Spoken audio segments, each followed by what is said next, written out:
Muy Mu- bien, continuamos en este programa que se llama Con una pregunta, ¿en dónde estamos? Este programa que es una propuesta de Libertas, nuestra organización civil, por supuesto con los fines que todos ustedes conocen, aquellos que no, les digo que nuestra finalidad, nuestro objetivo, nuestra misión, nuestro propósito es defender los valores republicanos democráticos de nuestro Estado de Derecho y, por supuesto, irradiar este mensaje al mundo. Pretendemos que Occidente siga siendo esa continuidad de un proyecto venturoso de estados de derecho democráticos, republicanos, con un modelo representativo, con un modelo de separación de poderes y con un principio cardinal, fundamental, es el sustento. Creo que hay dos principios básicos. Uno es el reconocimiento de nuestras libertades como inherentes, el reconocimiento de nuestros derechos llamados fundamentales, el derecho a la vida, el derecho al honor, la libertad, el trabajo, la seguridad y la propiedad privada. Fundamental que eso esté reconocido por una carta constitucional, porque esa es la dirección, ese es el objetivo y propósito de una nación, digamos, constituida como unidad política, jurídica, que a su vez trace un proceso histórico que pueda describirse, si así les gusta a los descriptivistas de las teorías del Estado, porque hay muchas teorías. Están las teorías más normativas, más restringidas, las descriptivistas. En definitiva, el otro principio es el de la igualdad ante la ley. Ese principio que proviene de la antigua Grecia, la isonomía o la isovalencia incluso. No solo la igual nominación, sino el mismo valor de las normas con carácter universal aplicables para todos por igual, sin que existan hijos y antenados. Esa es la única igualdad que reconoce la democracia liberal, la igualdad ante la ley. Las otras igualdades son producto de consecuencias, son el devenir de los hechos, son productos de los talentos y virtudes, que nos podamos igualar más o menos en lo socioeconómico, hasta inclusive en lo intelectual, en lo cultural. Ahí depende de cada uno de nosotros y del esfuerzo que un ámbito institucional, jurídico, político nos brinda como garantía. Y es la posibilidad de desarrollarnos, la posibilidad de igualarnos en el crecimiento, en el desarrollo, en la evolución. Yo les recomendaría a muchos que lean Carta a las Juventudes de América, de otro eminente pensador, uruguayo, escritor, fundamental y liberal, como fue José Enrique Rodó. Carta a las Juventudes de América, precisamente dice esto y sostiene esto, que la democracia no es un régimen de igualdades, es un régimen de libertades, donde las posibilidades están abiertas para que igualemos trayectorias de desarrollo. No la igualdad como un hecho ya laudado, consagrado, estático. No existe, no hay igualdad. Existe sí la igualdad ante la ley. El golpe de Estado, vamos a seguir con este informe de Libertas. Vamos a detenernos en este aspecto de este informe, libertas.uy. Te repito, ingresá a nuestra página web www.libertas.uy. Lo repito una vez más, Damián, ¿me decís? ¿Sí? ¿Otra vez? ¿No lo dije? Bueno, libertas.uy. Ingresás entonces a nuestra página web. Y tenemos en un momento de este informe que se brinda en Libertas que el golpe de Estado del 27 de junio de 1973 fue el resultado de un largo proceso de deterioro político, social y económico del Uruguay. Los últimos años de la década de 1960, y sí, atravesó además todo este fenómeno la década del 60, atravesó tres periodos de gobiernos democráticos, esta guerrilla suburbana, estos atentados terroristas de los Tupamaros y otros grupos revolucionarios alineados, te repito, además en el contexto latinoamericano de una guerra fría entre la Unión Soviética y los Estados Unidos. Los últimos años fueron, bueno, se fueron incrementando ya, digamos, se fue incrementando la violencia, los primeros de la década de 1970, que estuvieron marcados por la violencia del MLN, Tupamaros, y la represión de las Fuerzas Armadas en medio de una grave crisis económica, incluso, que llevó a medidas extremas como la congelación de precios y salarios. La situación se precipitó a partir de la muerte del presidente Óscar Gestido, del Partido Colorado, el 7 de diciembre de 1967, y asume su vicepresidente Jorge Pacheco Areco. Los tupamaros desarrollaron sus acciones más duras a partir de entonces. Empezaron a desarrollar con estos signos políticos, estas señales, involuntarias, de un presidente electo que fallecía, de un infarto fulminante. Sobreviene entonces a la presidencia el vicepresidente Jorge Pacheco Areco, una figura en aquel entonces por la opinión pública en general desconocida, había sido boxeador, un hombre que hablaba en un tono así aflautado. Bueno, los Tupamaros desarrollaron sus acciones más duras a partir de entonces. Primer secuestro del presidente de UTE, Ulises Pereira Reverbel, el 7 de agosto de 1968. Lo vejaron, hicieron de todo con Pereira Reverbel. ¿Cuáles las razones? Y las que ellos suponían, las que ellos pensaban. Y como era homosexual, también lo ultrajaron por su homosexualidad. Los que hoy propician el LGBTQ, las paradojas de la historia política, ¿viste? Los Tupamaros de aquel entonces, como los comunistas de aquel entonces, no toleraban la homosexualidad. No era digno el homosexual de ser un agente revolucionario. Como un revolucionario de la ética revolucionaria, marxista, leninista, iba a ser homosexual. Bueno, vejaron a Ulises Pereira Reverbel. Copamiento de Pando, 8 de octubre de 1969. Hoy están en el Parlamento Mujica, todos estos terroristas que mataron, secuestraron, torturaron, están como si fueran iguales del resto del sistema político uruguayo. Secuestro del ex ministro de Ganadería, Carlos Frick Davis, el 14 de mayo de 1970. Secuestros del agente del FBI, Dan Mitrione, y del cónsul brasileño, Aloisio Díaz Gomídez, el 31 de julio. Asesinato de Mitrione, el 10 de agosto. Asesinaron así a un agente del FBI, ¿viste? De los Estados Unidos lo asesinamos. Claro, eran un grupo terrorista. Secuestro del embajador británico, Geoffrey Jackson, el 8 de enero de 1971. Estaría bueno que le preguntaran a Topolansky y a Mujica por cada uno de estos casos y que dieran testimonio y que se escribiera un libro, se hicieran entrevistas, pero hablándole de estos temas. No al viejo Vizcacha sabio, que después habla como un sabio empleando muchas frases de Séneca y como te digo una cosa, te digo la otra, y por supuesto que tiene razón en algo que hoy es patente. Lo político por encima de lo jurídico. En Uruguay eso es clarísimo, ¿no? Lo político se impuso a lo jurídico, se impuso a lo jurídico constitucional. Bueno, sigo. Secuestro del embajador británico Geoffrey Jackson, el 8 de enero de 1971. Segundo secuestro de Pereira Reverbel. 30, no les bastó con una, otra vez lo secuestraron. El 30 de marzo. Fuga de 38 tupamaras de la cárcel de Cabildo. 31 de julio. Fuga de 106 tupamaros y 5 presos comunes de Punta Carretas. 6 de septiembre. Se le fugaban como loco también, a aquellos guardias penitenciarios. El asesinato, entre otros, del subsecretario de Educación, Armando Acosta y Lara, 14 de abril de 1972. Asesinato de 4 soldados que vigilaban la casa del comandante en jefe del ejército, el 18 de mayo. Además de varios asaltos, ¿no? El asalto al casino de Carrasco. Primero aparecieron como los Robin Hood, después a la gente no le gustó, ¿viste? Ya después no le gustó nada. Casino San Rafael, atentados con bombas, planta de Sudantex, bowling de Carrasco, club de golf, atentaban con bombas, atentados terroristas. Pensaban incluso, según testimonios recogidos por el periodista Álvaro Alfonso, pensaban hacer atentados en distintas paradas de ómnibus en Montevideo. ¿Quiénes? Topolansky, con Mujica, atentados directamente, poner bombas cuando la gente esperaba el ómnibus. Bueno, de algún modo el sentido común, la sensatez que caracterizó en gran medida a Fernández Huidobro le dijo que eso no. Era para mostrar que tenían poder. Decían que ellos con eso iban a dar señales de poder al sistema político. En este contexto se realizaron las elecciones. De esto no se arrepintieron. El Estado uruguayo se apuró a darles amnistía, eso sí. Los amnistiaron, los repararon patrimonialmente a cantidad de cuadros militantes tupamaros que estaban en el exilio, que se habían ido, volvieron, recuperaron su antigüedad laboral con su jerarquía laboral, de acuerdo a la antigüedad laboral, como si hubieran trabajado acá. ¿Sí?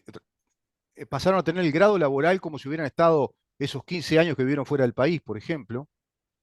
Reparación patrimonial también, indemnización de propiedades privadas.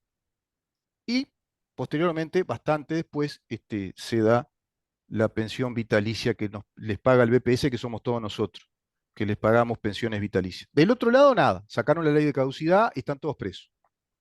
Buenísima digamos, la ecuación democrática de Uruguay y digamos que la voluntad política de pacificar el país, ¿no? No sé hacia dónde vamos a ir así con esto, no sé en qué va a terminar esto. En este contexto se realizaron las elecciones de noviembre de 1971. Imagina, en este contexto se realizaron las elecciones. Yo era un niño ahí, no era consciente de lo que pasaba. Bueno, en este contexto se dieron las elecciones. Y claro, cuando vos ves esto, sí, y Wilson Ferrer Aldunate hablaba como que no pasaba nada de esto. Y Carlos Julio Pereira, y del lado del Partido Colorado, seguían adelante con elecciones cuando el país estaba en un polvorín. La fórmula del Partido Nacional Wilson Ferrer Aldunate, Carlos Julio Pereira fue la más votada, pero el Partido Colorado recibió 13.000 votos más que los blancos, y eso le bastó a Juan María Bordaberry para ser presidente. Pacheco propuso una reforma constitucional para habilitar su reelección, pero no fue aprobada. Igual arrastró votos a Bordaberry, dándole el triunfo dentro del Partido Colorado.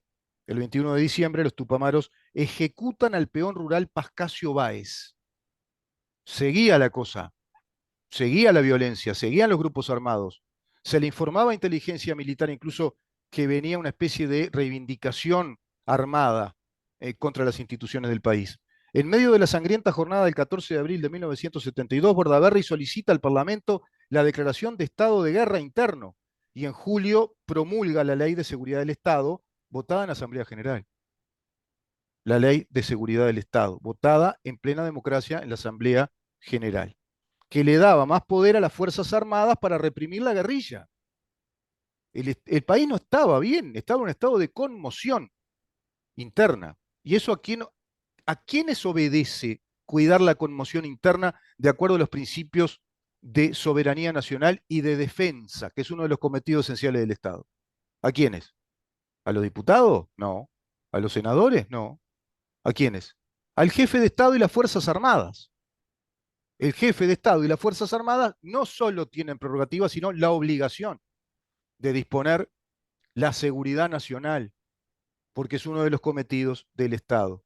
Y por eso se habla de estados de excepción, situaciones excepcionales, porque el Estado puede ser invadido, puede ser muy agredido, el Estado en sus instituciones, de acuerdo a lo que preceptúa la Carta Constitucional de nuestro país, por ejemplo. Y eso es lo que estaba pasando con estos grupos armados, armados desde la Unión Soviética, y en todo sentido, armados desde la inteligencia cubana, y en todo sentido. Los tupamaros se hacen, bueno, escaladas de estas cosas, después se van haciendo escasos, ya que sus principales líderes habían caído presos, va menguando la expresión pública de los atentados terroristas, los militares se sintieron victoriosos con los guerrilleros presos y con derecho a seguir avanzando sobre el sistema político, acá creo yo, craso error de los militares. Error de inteligencia, error de interpretación de los hechos políticos que estaban sintomatizando hechos bélicos, porque seguramente en aquel entonces, esto es una intuición de mi parte, y por lo que voy conversando con algunos militares de inteligencia de hoy, y por lo que voy conversando con militares académicos de hoy, no tenían nada claro lo que significaban los recursos y las estrategias revolucionarias concebidas desde el Manifiesto Comunista de 1848 y concebidas por el modelo de Lenin, el modelo del marxismo-leninismo y el leninismo como la praxis de la teoría revolucionaria cuya doctrina está consignada con afán de perennidad en ese documento histórico que es el Manifiesto Comunista de 1848. Si ustedes leen la plataforma reivindicativa del movimiento MLN respecto a que Uruguay quiere construir, quieren construir un Uruguay que prácticamente replica todos los postulados doctrinarios del manifiesto comunista de Carlos Marx y Federico Engels, y postulan, por supuesto, el Uruguay socialista de acuerdo al modelo soviético de aquel entonces. Eso es lo que hoy estamos conmemorando cuando conmemoramos un golpe de Estado. Pero la clase política uruguaya nunca enfatiza en estos aspectos que son causales. La historia tiene causas y efectos. Cuando estudias historia tenés que estudiar antecedentes de los hechos ocurridos y tenés antecedentes inmediatos, tenés antecedentes mediatos, un poco más lejanos en el tiempo, pero que explican lo que sucede, y ya los antecedentes más remotos que te explican con mayor profundidad aún todo el devenir de sus hechos. Pero esos antecedentes inmediatos, por lo menos, hay que tenerlos muy presentes a su vez. Hay que tenerlos muy claros. Y en nuestro país en la retórica política del sistema político todo, no están presentes. Vamos a escuchar, Damián, lo que dicen tres alarmantes jóvenes políticos de los partidos fundacionales con motivo de esta fecha. Vamos a escuchar lo que dicen. A ver si están por ahí, Damián. Bueno, Te doy muchos tiempo si querés. saben que BTV apuesta a la juventud. Hemos charlado con políticos de fuste, personas que tuvieron mucho que ver en la salida a la democracia, algunos que vivieron la dictadura, otros como Peña que no la vivieron, pero que tienen claro porque en sus familias se habló del tema. Pero les decía, BTV apuesta a la juventud. Hay un programa de jóvenes que están involucrados en la política que se llama Tarjeta Roja. Y bueno, estamos con ellos, con parte de Tarjeta roja se llama, ¿no? este acto y cómo lo vivieron. Bueno, no me puedo acordar de todos los nombres, así que les pregunto, nombre y partido. Santiago Gutiérrez, Partido Nacional. Bien, vamos a arrancar. ¿Cómo lo viviste tú, Santiago, esta convocatoria? Y hoy fue un buen día. En tiempos políticos a veces tensos de más, en los que nos vamos a dormir con intercambios poco felices, con peleas, con discusiones, a veces por cosas que realmente no valen la pena, que un día como hoy de conmemoración, de unión democrática, creo que vale la pena y nos podemos ir a dormir todos contentos con nuestro sistema democrático, político democrático. ¿Cómo lo has vivido tú en tu familia? ¿Cómo has recibido la información de todo lo que pasó para llegar al día de hoy y tal vez hasta llegar a emocionarte con toda esta convocatoria? Lo que sucedió adentro, pero también este baño de luz que hay acá afuera. Por supuesto, un día cinematográfico además, ¿no? Parece que esta niebla lo hubiéramos programado. Nací y crecí en una casa en que estas cosas eran del día a día, por mi historia familiar y obviamente por interés político, con el convencimiento, el aprendizaje y después el convencimiento de que este sistema es el mejor que todos tenemos para vivir en libertad, para que todos nos podamos expresar con tolerancia y que vale la pena cualquier esfuerzo diario, porque se cuida todos los días para seguir viviendo en un país como el nuestro. ¿Han podido elaborar el duelo de la pérdida? Yo creo que sí, es muy personal, ¿no? Es tema de cada uno. A mí me tocó hacerlo 20 años después de muerto yo nací. Me tocó construir un personaje al político y al humano también. Entonces, pero creo que sí, es un poco de todos los días también. Gracias por hoy. Por favor, eso a ustedes. Tu nombre y tu partido. Diego Ribeiro González, Partido Colorado. ¿Cómo lo viviste tú? Hubo uno de los oradores como Amílcar Vasconcellos del Partido Colorado, de la lista 15, hablamos con Adrián Peña, un vallismo que siempre estuvo firme contra todos los procesos dictatoriales históricos en realidad. Sí, históricamente el vallismo generalmente siempre ha sido el bastión, si se quiere, moral del Partido Colorado y nosotros lo reivindicamos de esa forma. Creemos que esta jornada fue una jornada de reflexión muy importante, sobre todo también escuchar no solo el discurso de Amílcar, sino también de los otros senadores, que me parece que era un poco la señal de hoy, ¿no? No solamente enfocarnos en nuestro partido, sino entender que como sistema político tenemos, y además como jóvenes tenemos mucho para trabajar en pos de más y mejor democracia. Muchísimas gracias por hoy. Por favor. Y bueno, nos queda acá el último, tu nombre y el partido. Escuchen acá porque esto es muy interesante, incluso hablan lenguaje inclusivo y todo. Sí, es difícil con ese nombre y apellido no hacerlo, pero bueno, ¿cómo lo viviste interiormente? ¿Cómo te sentís? Un día muy particular, lleno de emociones y de reflexión. En particular me emocioné mucho al escuchar a Wilson. Es un discurso muy conocido de él, pero nunca está de más escucharlo de vuelta. Y bueno, estuvimos hoy en la radio con Santi y con Beatriz Michelini, y bueno, pudimos recordar de una perspectiva joven lo que fue y lo que nos dejó a nosotros como enseñanza este 27 de junio. Han hecho otras actividades, los jóvenes de todos los partidos. Uno siente que están como mucho más, que tangencialmente sienten cosas que los ha atravesado a todos los partidos y que parece bien interesante y que nos traen esperanza a los que somos más veteranos de que en realidad esto no va a volver a pasar. ¿Ustedes sienten lo mismo? Sin duda, es un compromiso de todos los días, ¿no? La democracia hay que cuidarla todos los días, porque como hablábamos hoy, el golpe vino por muchas cosas, pero le pasó a un sistema político lleno de referentes y referentas de alto. Está, cerrá y vamos, lleno de referentes y referentas, el nieto de Wilson. Esperemos que estos tres retardos psicoaspergerianos no sean el futuro político de los partidos fundacionales, ¿no? Evidentemente no estamos entendiendo nada. Cortamos ahí, Damián, al aire. No están entendiendo nada. Primero, el miembro del Partido Colorado, tal Ribeiro, dice que el Partido Colorado, el vallismo, nunca propició un golpe de Estado. Mentira. Mentira, desconoce el episodio de José Basilio Ordóñez en 1897 y el general arquitecto Valdomir en 1942. Ambos disolvieron cámaras. Documentado esto en Camino al 73, de los coroneles Velasco y Bravo. Repito, coroneles que son académicos, docentes universitarios, licenciado en ciencia militar Bravo. Bueno, esto es desconocer la historia. Muchas fueron las causas, nieto de Wilson, no, las causas son muy claras, muy claras. Estaba muy desestabilizado el país por organizaciones terroristas provenientes de la ideología totalitaria marxista-leninista, Partido Comunista de Uruguay. Entonces, si queremos licuar todo, los partidos tradicionales no provocaron el golpe de Estado, ¿eh? Los partidos fundacionales no. Ahora, los integrantes topos de izquierda que tienen nombre y apellido dentro de los partidos fundacionales, y bueno, fueron cómplices. Incluso se escucha a un Michelini, ya por supuesto ya integrante del Frente Amplio, decir que en definitiva eran unos idealistas los tupamaros que buscaban restablecer el país porque manejan la peregrina teoría de que nuestro país ya venía con un golpe de Estado del año 68. Desde el año 68, fíjate vos. O sea que las elecciones no existieron entonces, no existió Gestido como presidente electo, no vino después el periodo electoral donde hasta incluso Pacheco Areco reivindicaba su reelección y pretendía se reformara la Constitución con un periodo más en la presidencia, o sea, que existiera reelección en nuestro país. Bueno, surge la presidencia, es electo por la diferencia de 13.000 votos Juan María Bordaberry, había parlamento. El Frente Amplio se funda en 1971, por lo tanto el Frente Amplio entonces es una fuerza dictatorial que nace avalada, protegida, avalada y reconocida por una dictadura. Todos disparates históricos.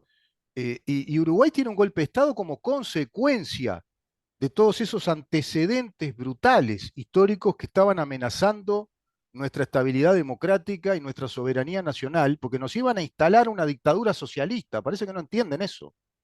Y hoy estamos reivindicando qué cosa con este tipo de relatos. Tarjeta Roja se llama más el programa en BTV, de cuya empresa dueño es el amparado por la DGI de Mujica, Francisco Casal, que le condonaron, le perdonaron millones de dólares de deuda y hoy, claro, vos ves BTV, es un canal de izquierda, obviamente, alineado a todo el progresismo woke, a la línea LGBT.